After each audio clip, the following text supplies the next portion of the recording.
December honest, 1948, Somerton Beach, Adelaide, South Australia. The temperature was 25 degrees Celsius, a typical Australian summer day.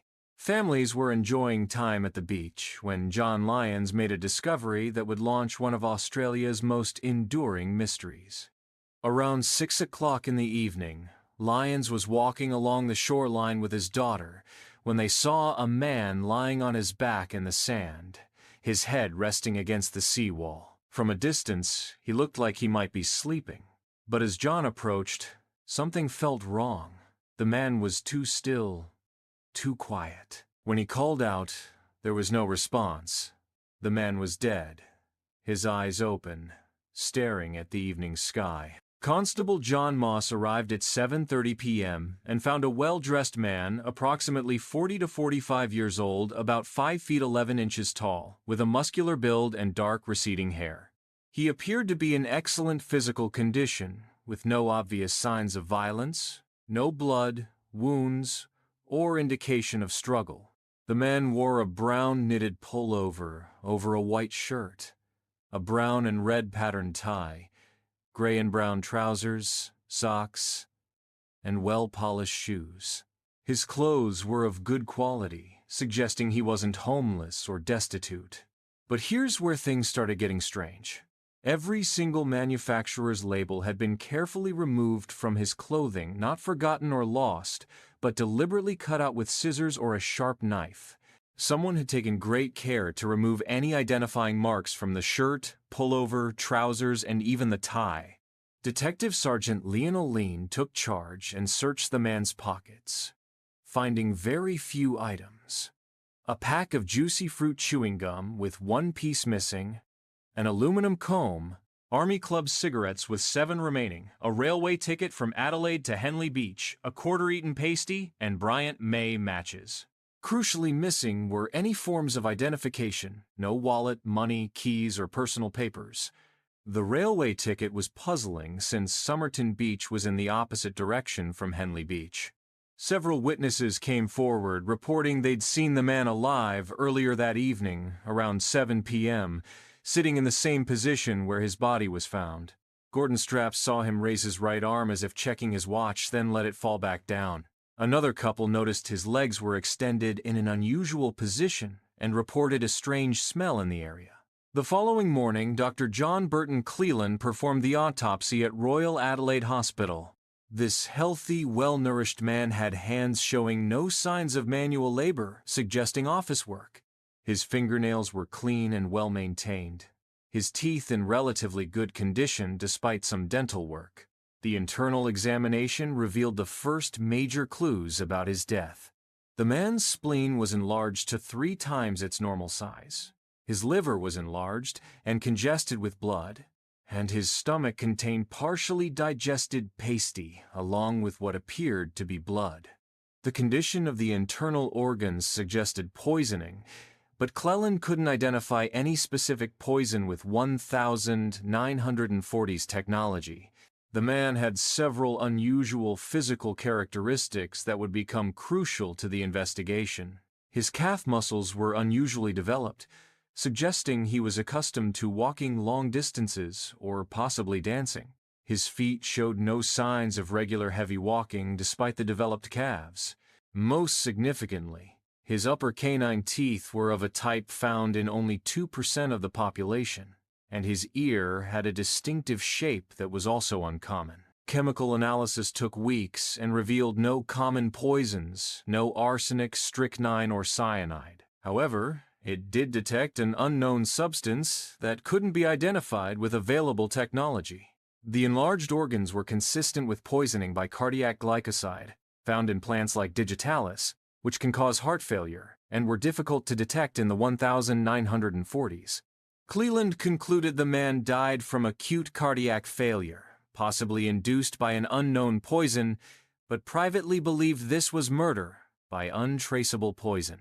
This suggested either a sophisticated killer who knew about exotic substances or someone with access to rare or experimental chemicals. 6 months passed without progress until June 14th, 1949, when Detective Lean checked Adelaide railway station for unclaimed luggage. They found a brown suitcase deposited on November 30th, 1948, one day before the body's discovery. The timing was too coincidental to ignore. The suitcase contained clothing consistent with what the dead man wore. Good quality, well-made garments. But just like the clothes on the body, every single label had been removed from every item. There were shirts, trousers, underwear, a dressing gown, all sized for a man of exactly the same build as the Somerton Man. Personal items included a shaving brush, razor, toothbrush, and toiletries of good quality showing regular use, suggesting someone who traveled frequently. Several pairs of size 8 shoes matched the dead man's shoe size and showed unusual wear patterns, suggesting a distinctive walking style, possibly related to the overdeveloped calf muscles. One of the most intriguing items was a stenciling brush and tin of stenciling ink. Unusual for a traveler, and possibly connected to work requiring marking or labeling. There were also scissors, quite possibly used to remove the clothing labels, a length of orange thread that didn't match any clothing, and several pencils of American manufacture not commonly available in Australia. Despite the removed labels, investigators found faint laundry marks reading T. Keen or Keen. This led to an extensive search for missing persons with similar names, but none matched the physical description. The laundry marking system suggested the man used commercial services, typical of travelers, hotel residents, or boarding house occupants. The case took its most dramatic turn in August 1949 when a local man contacted police about finding a copy of the Rubaiyat of Omar Khayyam in his unlocked car parked near Somerton Beach. Hidden in the book's back cover was a piece of paper with a coded message written in pencil, 5 lines of seemingly random letters, Wergobabd, Miliaoi, One Bimpanit, Miliaboaqc, and Itim Samsgab. Some letters were crossed out, suggesting composition or refinement. Military intelligence and academic experts attempted every known cipher technique: substitution codes, transposition codes, book codes using the Rubaiyat as key, and wartime military codes. Nothing worked. The letters resisted all logical decoding attempts. Theories included a one-time pad, theoretically unbreakable, abbreviations or shorthand known only to the writer, or intentional misdirection. Using special photographic techniques, investigators discovered hidden impressions on the book's pages revealing a telephone number traced to a woman in Glenelg. The woman, referred to as Jestin in police reports to protect her identity, revealed she had known a man matching the Somerton Man's description and had given him a copy of the Rubaiyat in 1945 during or after World War II. The man was Alfred Boxall, with whom she'd been romantically involved. This seemed like the breakthrough. But when they tracked down Boxall, he was alive and well in Sydney, still possessing his copy of the Rubaiyat with Jestin's inscription. This created a puzzling situation. If Jestin gave a Rubaiyat to Boxall and he still had it, where did the Somerton Man's copy come from? Jestin confirmed she'd known the man in the photograph, but claimed their relationship was brief and had ended some time ago. Her background as a World War II nurse with connections to military personnel and potentially intelligence operations made her story particularly intriguing. She had a young son, Robin, born in 1947, and investigators noticed he bore striking physical resemblance to the Somerton Man, including the distinctive ear shape and rare dental characteristics. The case entered the 20th century when Professor Derek Abbott of the University of Adelaide became obsessed with solving the mystery. Beginning in the early 2000s, Abbott dedicated over 2 decades to the case, initially attracted by its technical puzzles, but becoming personally involved when he met and married Rachel Egan, who claimed to be Jestin's granddaughter. This connection provided Abbott access to family DNA samples. Through Rachel Egan, he confirmed that Robin Thompson was indeed related to the Somerton Man, supporting the theory that the dead man was Robin's biological father. Justin's real name was revealed to be Joe Thompson. After years of legal battles, South Australia police agreed to exhume the Somerton Man's remains in May 2021. The exhumation used strict scientific protocols, with samples taken for advanced DNA analysis. The remains were surprisingly well preserved after 73 years.